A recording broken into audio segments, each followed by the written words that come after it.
Hi, your practising high court advocate. ఈరోజు నేను చాలా ఇంపార్టెంట్ అండ్ చాలా ఇంట్రెస్టింగ్ టాపిక్ మాట్లాడుతున్నాను. అదే లివ్ ఇన్ రిలేషన్షిప్స్.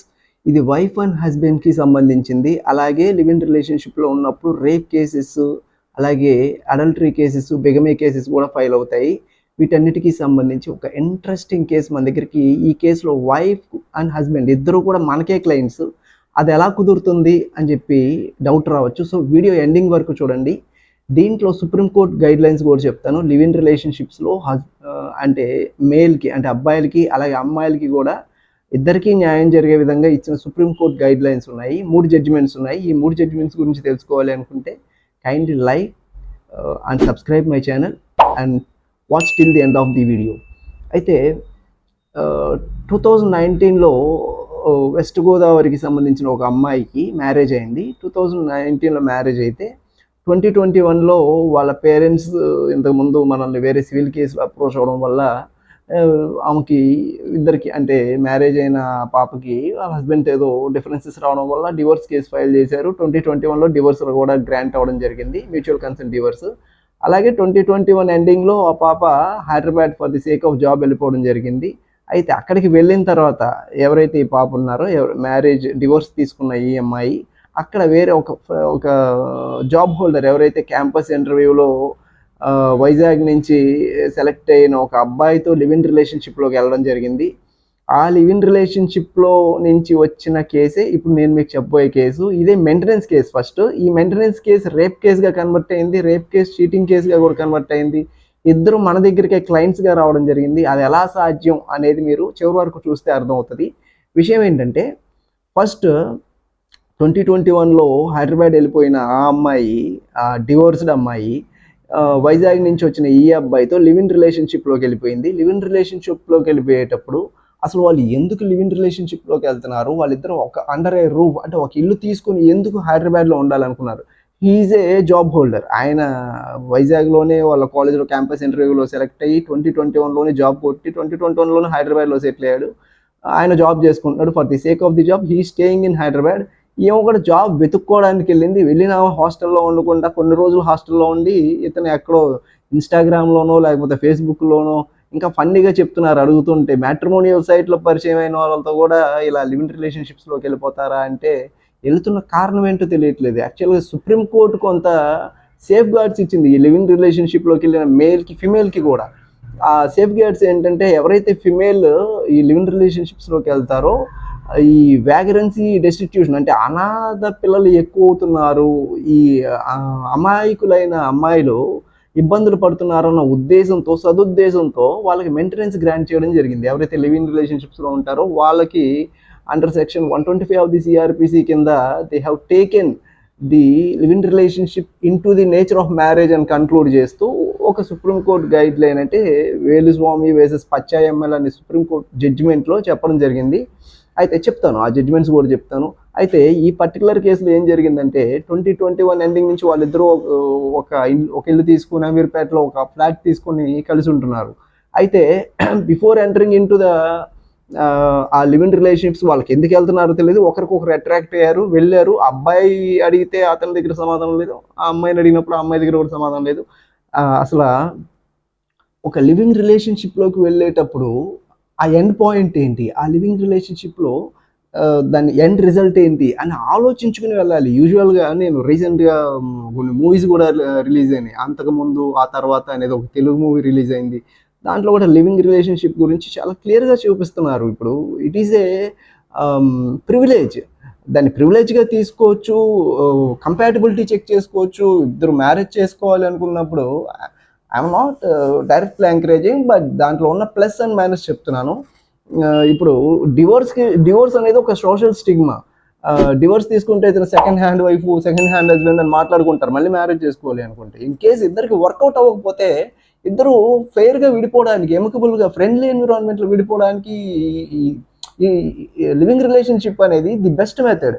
ఇప్పుడు ఇద్దరు ఎంటర్ అవుతున్నారు అంటే దానికి కారణం ఏంటి, లివింగ్ రిలేషన్షిప్కి ఎంటర్ అవుతున్నారు అంటే ఐదర్ దాని ఎండ్ రిజల్ట్ ఏంటి, మ్యారేజ్ చేసుకోవడానికి మీ కంపాటబిలిటీ చెక్ చేసుకుంటున్నారా, లేకపోతే ఇద్దరి సెక్షువల్ డిజైర్స్ని ఫుల్ఫిల్ చేసుకోవడానికి ఆ లివింగ్ రిలేషన్లోకి ఎంటర్ అవుతున్నారని ఫస్ట్ మీరు క్లియర్గా ఉండాలి. ఎంటర్ అవుతున్న మేజర్స్ ఇద్దరు క్లియర్గా ఉండాలి. In case of married person అనుకో, one of the person male కానీ ఫీమేల్ కానీ వాళ్ళ హస్బెండ్కి వాళ్ళు అన్యాయం చేస్తున్నట్టే. సో అది మళ్ళీ ఇంకొక కేసుకి దారి తీస్తుంది, బిగమికి దారి తీస్తుంది. లేకపోతే ఇన్ కేస్ ఆ లివింగ్ రిలేషన్షిప్ని already domestic violence act of 2005 and 2013 amendment యాక్ట్లో దాన్ని in the nature of marriage అని చెప్పడం జరిగింది. కాబట్టి దాన్ని మ్యారేజ్ కింద క్లెయిమ్ చేస్తే వాళ్ళిద్దరు రిలేషన్లో ఉన్నప్పుడు ఒక మ్యారేజ్ పర్సన్ వచ్చి ఈ లివింగ్ రిలేషన్షిప్లో ఇంకొక పర్సన్తో ఉంటే దాని మీద బిగమీ కేసు పెట్టుకోవచ్చు. ఇక్కడ ఎవరికైతే అన్యాయం జరుగుతుందో వన్ ఆఫ్ ది స్పౌస్ వాళ్ళు వెళ్ళి పెట్టుకోవచ్చు. ఎందుకంటే వాళ్ళకి మెయింటెనెన్స్ గ్రాంట్ అవుతుంది కాబట్టి. ఈ లివింగ్ రిలేషన్షిప్ని కూడా supreme court in the nature of మ్యారేజ్గానే చూడాలి, దాంట్లో ఎవరైతే బాధితులు ఉన్నారో వాళ్ళకి మెయింటెనెన్స్ అందించాలి అని చెప్పింది. కాబట్టి సో ఇక్కడ ఈ పర్టికులర్ కేసులో వీళ్ళిద్దరూ అంటే ఫస్ట్ అమ్మాయి వాళ్ళ పేరెంట్, వాళ్ళ అమ్మాయికి ఫాదర్ లేదు, సో కొంచెం ఎక్స్ట్రా కల్చర్డ్గా పెంచడం వల్ల అమ్మాయి కొంచెం ఓవర్ లిబర్టీ తీసుకొని ఫస్ట్ మ్యారేజ్ చేసుకొని విడిపోవడం జరిగింది. అలాగే అదే లిబర్టీతో ఇక్కడ ఇతనితో రిలేషన్షిప్లోకి వెళ్ళి లివింగ్ రిలేషన్షిప్లో purpose of the living relationship తెలియకుండా ఎంటర్ అయిపోయి బయటకు వచ్చే టైంలో ఇది నన్ను మ్యారేజ్ చేసుకుంటాడు అనుకున్నాను అని చెప్తుంది. ఇప్పుడు ఒక లిప్స్టిక్ రాసుకునేటప్పుడు ఏ కలర్ లిప్స్టిక్ రాసుకోవాలి, ఒక డ్రెస్ వేసుకునేటప్పుడు తీసుకున్న కేర్, ఒక పర్సన్తో లివింగ్ రిలేషన్షిప్లోకి వెళ్ళేటప్పుడు కేర్ తీసుకోరా, ఆ పర్పస్ ఏంటి, why I'm entering in to the living relationship అనేది ఆలోచించుకుని వెళ్తే ఈ ఎండ్ రిజల్ట్ అనేది ఇక్కడ ఆ అమ్మాయి వచ్చి మళ్ళీ ఆ అబ్బాయి మీద రేప్ కేసు పెట్టడం, అలాగే వాళ్ళ పేరెంట్స్ మమ్మల్ని అప్రోచ్ అయ్యి సివిల్ సూట్ అయి పెంచడం, మెయింటెనెన్స్ క్లెయిమ్ చేయించుకోవడం. Already they have some properties ఉన్నాయి, కానీ ఆ అబ్బాయి చూపించిన కొంత కేర్కి లేకపోతే స్పెండ్ చేసిన కొంత అమౌంట్కి వాటికి ఆ అమ్మాయి మేబీ అట్రాక్ట్ అయిందా, ఇన్ఫాక్చుయేట్ అయిందో మనకు తెలియదు. కానీ అతనితో లివింగ్ రిలేషన్షిప్లో ఒక 2 years ఉండి 2023లో మన దగ్గరికి వచ్చి మెయింటెనెన్స్ క్లెయిమ్ చేశారు. అల్టిమేట్గా మెయింటెనెన్స్ గ్రాంట్ అయింది. మెయింటెనెన్స్ గ్రాంట్ అయిన తర్వాత అట్ ది సేమ్ టైం మనం అయితే ఎంకరేజ్ చేయలేదులేండి, వాళ్ళు క్రిమినల్ కంప్లైంట్ కూడా పెట్టింది ఆ అమ్మాయి ఆ అబ్బాయి మీద. ఆ క్రిమినల్ కంప్లైంట్లో అది పెండింగ్గా ఉన్న స్టేజ్లో మనం మెయింటెనెన్స్ క్లెయిమ్ చేసాం అమ్మాయి తరపు నుంచి. వాళ్ళ పేరెంట్స్ యొక్క ఎంకరేజ్మెంట్తో మెయింటెనెన్స్ గ్రాంట్ అయింది డే బిఫోర్ ఎస్టర్డే. ఆ మెయింటెనెన్స్ గ్రాంట్ అయిన తర్వాత ఆ అబ్బాయి అక్కడ నన్ను చూసి వచ్చి, సార్ ఇది పరిస్థితి, మీరు కేసు చక్కగా వాదించారు, అమ్మాయికి మెయింటెనెన్స్ ఇప్పించారు, సో నేను ఆ అమ్మాయి నా మీద రేప్ అండ్ 420 కేసు పెట్టింది, దీంట్లో మీరు క్వాష్ పిటిషన్ వేయాలి అని చెప్పి మనతో వచ్చి డిస్కషన్ చేసినప్పుడు నేను ఆ అబ్బాయిని క్లియర్గా అడగడం జరిగింది, what is the purpose for entering in to the living relationship. ఆ అమ్మాయిని ఏ ఉద్దేశంతో నువ్వు లివింగ్ రిలేషన్లోకి వెళ్ళారు, మీ ఇద్దరు ఏ ఉద్దేశంతో ఫస్ట్ మీరు ఒక కన్క్లూడ్ అయ్యారా, మాట్లాడుకున్నారా, దీని ఎండ్ రిజల్ట్ ఏంటి, అయితే మ్యారేజ్ అవ్వాలి లేదా ఎమికబుల్గా ఫ్రెండ్లీగా విడిపోవాలి, అది ముందు మీరు మాట్లాడుకుని ఒక లివింగ్ రిలేషన్షిప్లోకి ఎంటర్ అయితే అల్టిమేట్ ఇలాంటి కేసెస్ అవ్వవు, 420 కేసెస్ అవ్వవు, బిగమీ కేసెస్ అవ్వవు, ఈ మెయింటెనెన్స్ కేసెస్ అవ్వవు, రేప్ కేసెస్ అవ్వవు. కొన్ని చోట్ల అయితే ఫోక్సో చట్టాలు కూడా అప్లికబుల్ అవుతున్నాయి, ఎందుకంటే 17 years ఉన్న అమ్మాయిలు కూడా ఇలా లివింగ్ రిలేషన్షిప్స్లోకి తీసుకెళ్తున్నారు. ఇది ఒక మరీ విపరీతమైన చర్యలుగా తీసుకోవచ్చు. షుగర్ డాడీ అనే కాన్సెప్ట్ ఉంది.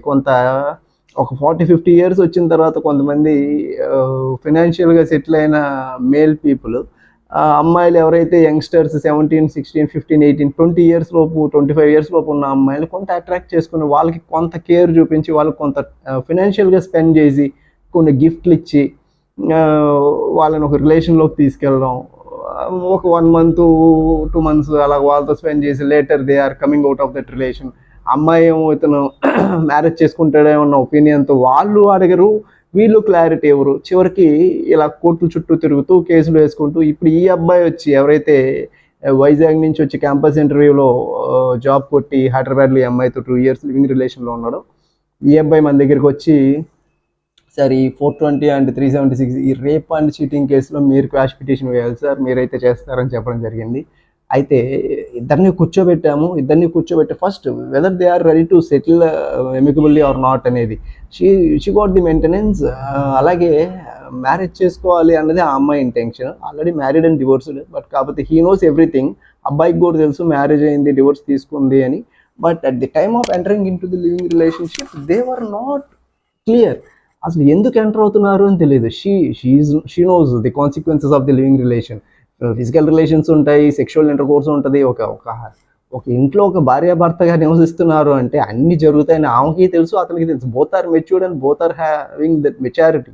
25 ఇయర్స్ అబవ్ ఉన్న వాళ్ళు.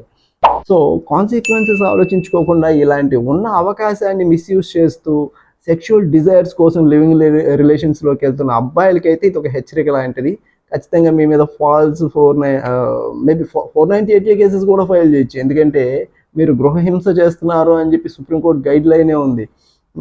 ఇందిరా శర్మ వేసెస్ వికేవి శర్మ అనే కేసులో మీరు మెయింటెనెన్స్కి కూడా లైబుల్ అవుతారు. మేల్ పర్సన్స్ ఎవరైతే అమ్మాయిని లివింగ్ రిలేషన్షిప్లో ఒక 2-3 ఇయర్స్ ఆ అమ్మాయితో మీరు తిరిగేసి ఎంజాయ్ చేసి తర్వాత వదిలించుకోవాలి, I'm not liable for the maintenance అంటే కుదరదు. సో ఇలాంటి సందర్భాల్లో 3 సుప్రీంకోర్టు గైడ్ లైన్స్ ఉన్నాయి. 3 సుప్రీంకోర్టు గైడ్ లైన్స్ ఏంటంటే Veluswamy versus పచ్చయ్యమ్మల్.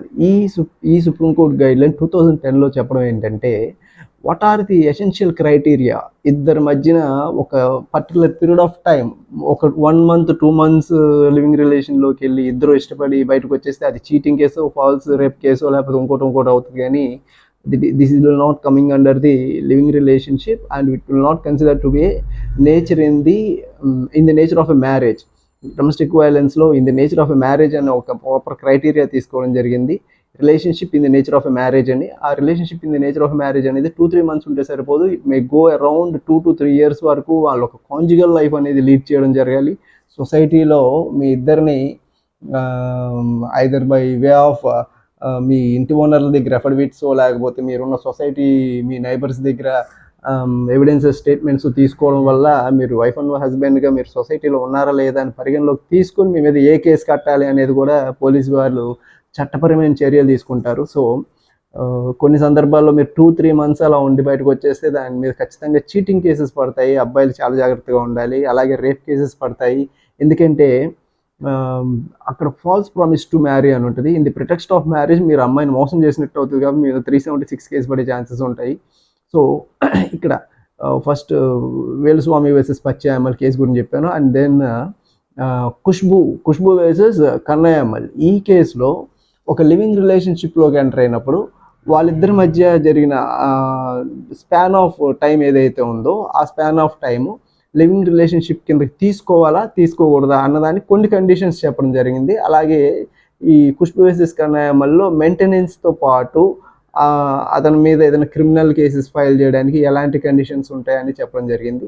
The third case is Indira Sharma versus VKV Sharma. దీంట్లో మెయింటెనెన్స్ క్లెయిమ్ అవుతుందా under section 12 of the domestic violence act అనేది కూడా చెప్పడం జరిగింది. So when you are planning to go for a living relationships, kindly come to a conclusion. దాని end result ఏంటి, మీరు ఆ లివింగ్ రిలేషన్షిప్లోకి వెళ్ళడానికి కారణం ఏంటి, దానికి ఏంటి పర్పస్ ఏంటి, మీరు ఇద్దరు సెక్షువల్ డిజైర్స్ని కంప్లీట్ చేసుకోవడానికా, లేకపోతే మ్యారేజ్ చేసుకోవడానికి ఇద్దరు కంపాటబిలిటీ ఉందా లేదా అని చూసుకోవడానికా, లేకపోతే ఒక స్పాన్ ఆఫ్ టైం మీరు కలిసి మరి ఫ్రెండ్లీగా విడిపోవడానికా, లేకపోతే బోత్ సుప్రీంకోర్టు గైడ్లైన్ ఆల్రెడీ ఉంది కదా, ఇద్దరు కనుక unmarried both attained the majority అంటే ఖచ్చితంగా they can live together under a roof. But దాన్ని మిస్యూజ్ చేయమాకండి, ఒక పర్పస్ఫుల్గా యూజ్ చేసుకోండి. This is what I want to say. Your practising high court advocate is signing off. Thank you.